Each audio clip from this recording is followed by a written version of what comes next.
Bienvenue à tous dans ce JDN de ce samedi 26 mai 2018. Tout de suite les titres. Un conducteur de moto Jakarta a été poignardé par un client qui le transportait à Marsassoum. La victime a finalement succombé à ses blessures. Vous aurez les détails avec Lamine Badiane. Le cadre de concertation régionale des opérateurs de la filière anacarde de Ziguinchor a dénoncé l'attaque qui a coûté la vie à un enfant de 6 ans dans le Boutoupa Kamarakunda. Le dit cadre exige plus de sécurité le long de la frontière avec la Guinée-Bissau. L'actualité internationale, la page des sports et la revue de la presse mettront fin à cette édition. C'est tout pour le sommaire. Le développement, c'est tout de suite. Bienvenue à tous, je vous le disais dans les titres, un jeune conducteur de moto Jakarta a été mortellement agressé par un client qui le devait conduire à Marsassoum. La victime a reçu plusieurs coups de couteau. C'est la tristesse et la consternation en ce moment à Bignona, nous dit Lamine Badiane. Un jeune conducteur de moto Jakarta a perdu la vie ce vendredi après avoir été poignardé à plusieurs reprises sur le dos. En effet, l'auteur de cette agression est un client qui lui avait demandé de le conduire à Marsassoum, mais le jeune conducteur de Jakarta ne savait pas que son client avait d'autres intentions et c'est en pleine brousse que l'homme l'a agressé et a pris sa moto. Il a réussi à s'échapper et a été retrouvé par un taximan qui l'a conduit directement au poste de secours et d'incendie des sapeurs-pompiers de Bignona. Vu la gravité des blessures, il a été par la suite référé à Ziguinchor. Malheureusement, il a fini par succomber à ses blessures en fin d'après-midi. La tristesse et la consternation se sont alors emparés de sa famille et de toute la ville de Bignona. Cette énième agression sur les conducteurs de mototaxi et la deuxième cette semaine pose le débat sur la sécurité de ces jeunes qui ne comptent que sur cette activité pour subvenir aux besoins de leur famille. Le cadre de concertation régionale des opérateurs de la filière anacarde de Ziguinchor dénonce l'attaque de Samik où un enfant a été tué et 3 des membres de la structure dépouillés de fortes sommes d'argent. Le dit cadre exhorte les autorités à renforcer la sécurité le long de la frontière avec la Guinée-Bissau et appeler les opérateurs à éviter de se rendre dans les zones d'insécurité. Siaka Diallo, le président de la dite structure que je vous propose d'écouter au micro de Sissa Okoli. Consterné d'abord sur ce qui s'est passé, surtout l'enfant qui est décédé. Et nous déplorons sincèrement ce qui a été fait et nous demandons au chef de l'État, président de la République et au ministre des Forces armées de renforcer encore la frontière sénégalo-guinéen-Bissau compte tenu des activités commerciales qui sont en train de se tenir pour que vraiment ces zones-là soient encore renforcées dans le cadre de la sécurité et que le commerce puisse être librement exercé. Je voulais interpeller aux opérateurs économiques, aux collecteurs qui sont dans les zones profondes de beaucoup faire attention. Après Samlik, vous entrez directement dans la forêt pour aller en Guinée-Bissau. Donc ces zones pareilles comme Tchamlé, comme Asoumoun, comme Bafatanding sont des zones d'insécurité. Je pense qu'il faut beaucoup faire attention de ne pas prendre beaucoup d'argent et aller en profondeur. C'est des zones d'insécurité. Un mouvement de jeunes du quartier Koloban a organisé un ndogu pour les habitants du dit quartier. L'instant a été un moment de partage et de communion entre les populations de ce faubourg. Reportage. Qui dit Ramadan pense aux bonnes actions pratiquées pendant ce mois béni. C'est dans ce contexte qu'un mouvement de jeunes du quartier Koloban a organisé un ndogu pour les populations. Rougiatou Diallo, organisatrice, nous parle de cette initiative. Quand tu habites dans un quartier et que tu y grandis, je pense que c'est ton devoir de pouvoir faire de bonnes choses.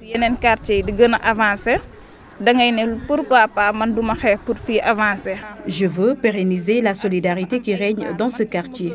Je me dis même, si chaque habitant prend des initiatives pareilles, ça sera une bonne chose pour le quartier. J'ai obtenu l'accompagnement de tous les habitants de Koloban. Je les remercie vivement.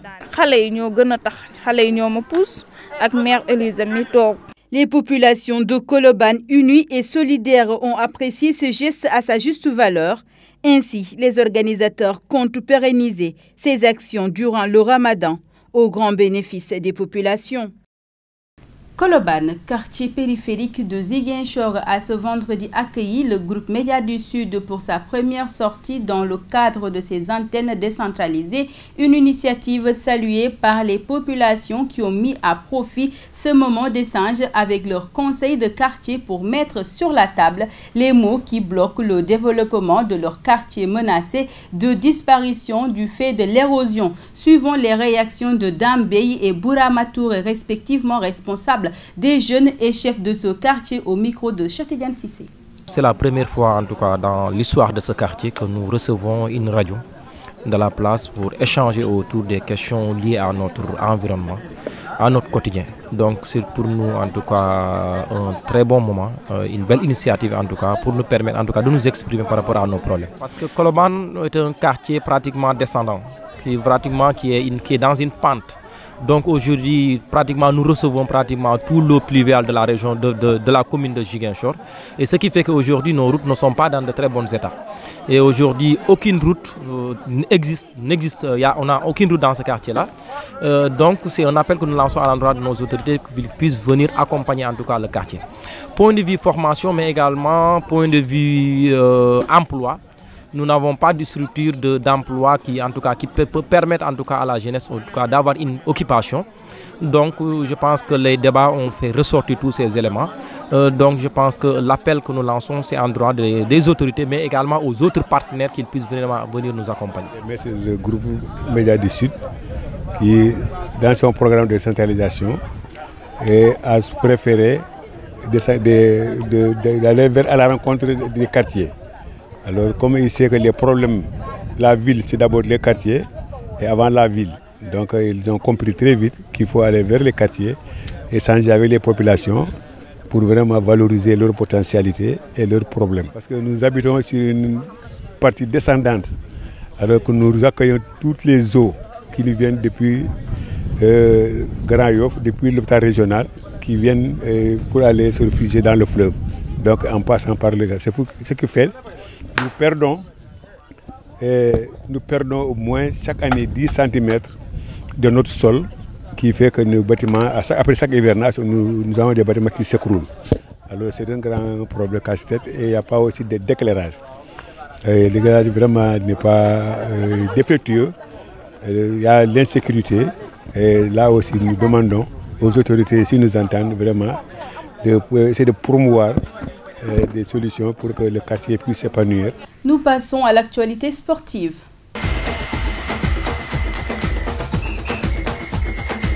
Merci. Démarrons cette page sport avec les Lions qui ont enregistré leur dernière séance d'entraînement devant le public sénégalais ce vendredi au stade Léopold Sédar Senghor. Venus en masse pour galvaniser les Lions, les supporters ont assisté au tagato des poulains d'Aliou Cissé. Avant d'aller à Vittel en France, l'équipe nationale s'est entraînée devant un public venu en masse.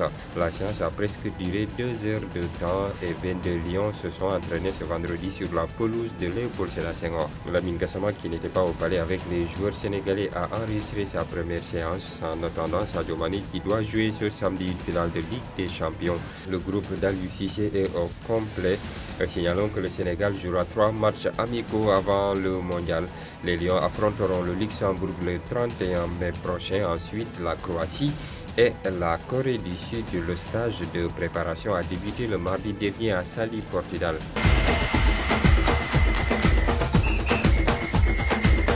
Contrairement à la Ligue 1 sénégalaise qui est toujours secouée par le problème US Ouakam, au club de Mbour, la Ligue 2, elle, a joué sa dernière journée ce vendredi. Kayor Foot a été battu à domicile par EJ Fatigue 3-2, dernier au classement avec 22 et à 2 points du 3e relégable. Kayor est privé de la Ligue 2 la saison prochaine. 2 autres équipes qui luttaient pour le maintien s'affrontaient au stade Amadou Barry de Guédiawaye. Il s'agissait de Ngor et Ndar Guedj. Les deux compositions ont livré un match nul 3 buts partout et descendent en National 1.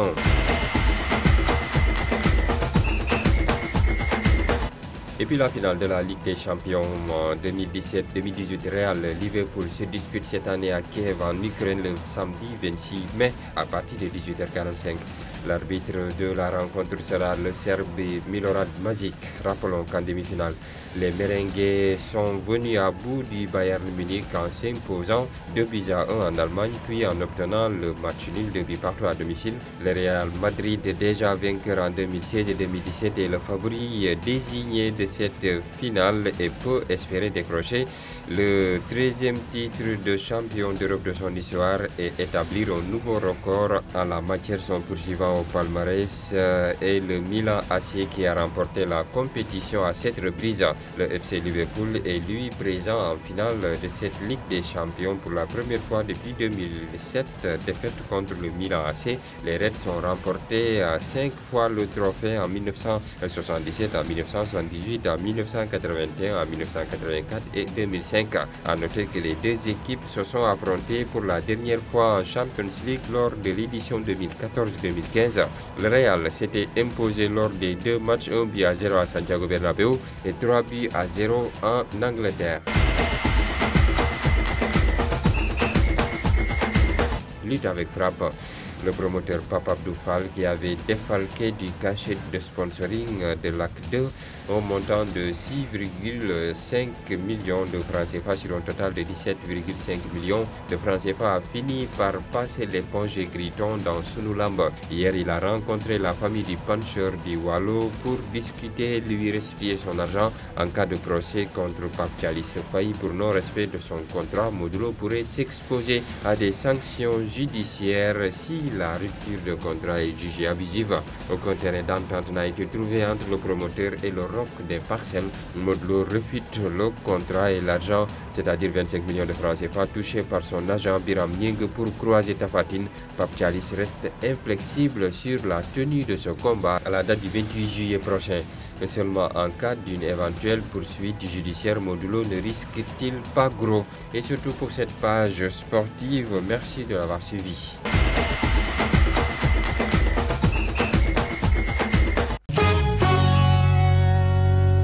À présent, place à l'actualité internationale en bref et en images. En France, Emmanuel Macron a tenu la main vendredi à la Russie pour l'entrée dans l'Europe malgré les tensions actuelles et tourné le dos à 25 ans d'incompréhension. Je crois très profondément que la Russie a son histoire et son destin dans l'Europe. La France est notre partenaire ancien traditionnel et fiable. Elle a toujours aspiré à défendre sa souveraineté, ce qui est un gage de stabilité dans la relation, a souligné M.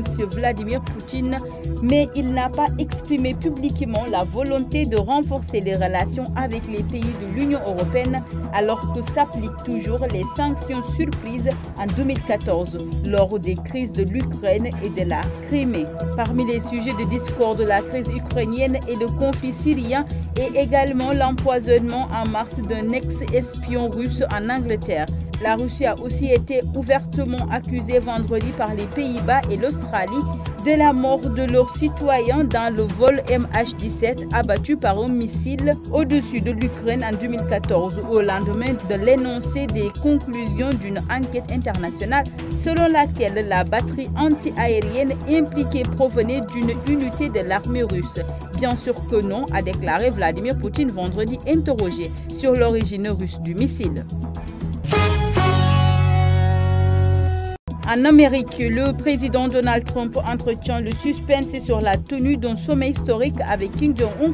Il pourrait bien finalement avoir lieu comme prévu le 12 juin et se tiendrait à Singapour. Ultime rebondissement dans les relations entre les États-Unis et la Corée du Nord, 35 heures à peine après avoir annoncé l'annulation du sommet historique avec Kim Jong-un en raison de l'hospitalité affichée par Pyongyang. Donald Trump a fait état vendredi soir de discussions très productives avec la Corée du Nord. Le président américain a ajouté sur son compte Twitter que si ce sommet devait finalement se tenir le 12 juin comme prévu, il aurait probablement lieu à Singapour. Si nécessaire, il sera prolongé au-delà de cette date, a-t-il poursuivi. Après les déclarations d'annulation du sommet par Donald Trump, la Corée du Nord s'était déclarée ouverte à un règlement des problèmes à tout moment et de quelque façon que ce soit. Selon le vice-ministre nord-coréen des Affaires étrangères, la modération nord-coréenne a semblé plaire à Trump. Très bonne nouvelle de recevoir cette déclaration chaleureuse et productive de la Corée du Nord, a-t-il tweeté vendredi. Des milliers d'Argentins ont manifesté vendredi contre la décision du président Mauricio Macri de faire appel au Fonds monétaire international qu'il accuse d'être responsable de la grave crise économique de 2001-2002. Des centaines de milliers d'Argentins ont manifesté vendredi 25 mai leur opposition à l'accord en négociation entre la troisième économie d'Amérique latine et le Fonds monétaire international. À l'appel de partis de l'opposition, de syndicats, d'organisations des droits de l'homme et d'artistes, les manifestants ont convergé avec l'obélisque, monument emblématique de la capitale, derrière une barrière proclamant « Le pays est en danger ». Nous savons ce que c'est le colonialisme néolibéral qui n'offre que la misère. Il faut l'affronter dans la rue et dans les urnes de la présidentielle de 2019, selon une déclaration commune lue à la tribune par un des manifestants. La revue de la presse avec Mohamedou Salif Ndiaye. Bienvenue à cette revue de presse de ce samedi 26 mai 2018. Les quotidiens reçus ce matin commentent largement le lancement du tome 1 de l'ouvrage du président de la République intitulé « Conviction républicaine », cérémonie au cours de laquelle Macky Sall est revenu sur ses réalisations. En présidant vendredi le symposium sur le lancement du tome 1 de la publication intitulée « Conviction républicaine » avec un accent sur le développement. Le président de la République Macky Sall a déclaré que l'économie sénégalaise est devenue l'une des plus fortes et dynamiques en Afrique. Écrit Le Soleil reprend à sa une le chef de l'État qui affirme notre économie est l'une des plus fortes d'Afrique. Pour le journal Enquête, le lancement du tome 1 du livre Conviction républicaine a été hier une occasion pour le président de la République de revenir sur certains aspects de son bilan. La publication note qu'à 9 mois de la présidentielle 2019, Macky Sall bombe le torse en déclarant, entre autres, « Nous avons réalisé ce que personne n'a encore fait. Je n'ai pas peur de mes adversaires ». L'Observateur reprend également à sa une le chef de l'État qui affirme « Je n'ai pas peur », tandis que pour Vox Populi, Macky Sall répond à ses détracteurs en déclarant « Je n'ai pas peur d'être jugé ». Le chef de l'État a porté la réplique à ses détracteurs qui l'accusent de vouloir imposer une dictature au Sénégal. Le président Sall a asséné que le Sénégal n'est pas une dictature et qu'il n'a pas peur de ses adversaires, écrit Vox Populi. Le président vante ses réalisations selon Le Quotidien qui titre « Macky lève sa coupe ». À la tribune du symposium consacré au lancement de son ouvrage Conviction républicaine, le journal souligne Macky Sall fait un bilan élogieux de ses réalisations. Le journal ajoute, appelant ses partisans à défendre ce bilan, Macky Sall a ouvert des perspectives sur son prochain mandat s'il est réélu. Macky Sall sort du bois, s'exclame Sud Quotidien qui écrit « Les sorties de l'opposition sénégalaise faisant état d'une dictature dans le pays, d'une stratégie d'élimination d'adversaires politiques par peur de les affronter en 2019 ou encore d'absence d'efforts dans l'enseignement ne serait que de la poudre aux yeux des citoyens ». C'est du moins, explique Sud, la conviction du chef de l'État, Macky Sall, qui estime que toute cette agitation de ses adversaires politiques viserait à étouffer tout débat sur son bilan. Pour l'AS, Macky Sall vide son sac. Le président de la République est sûr de son bilan dont il a assuré lui-même la vulgarisation, note le journal. C'est tout pour les parutions du jour. À vos journaux et bonne lecture. C'est la fin de cette édition. Restez connectés sur www.gms.sn. Au revoir.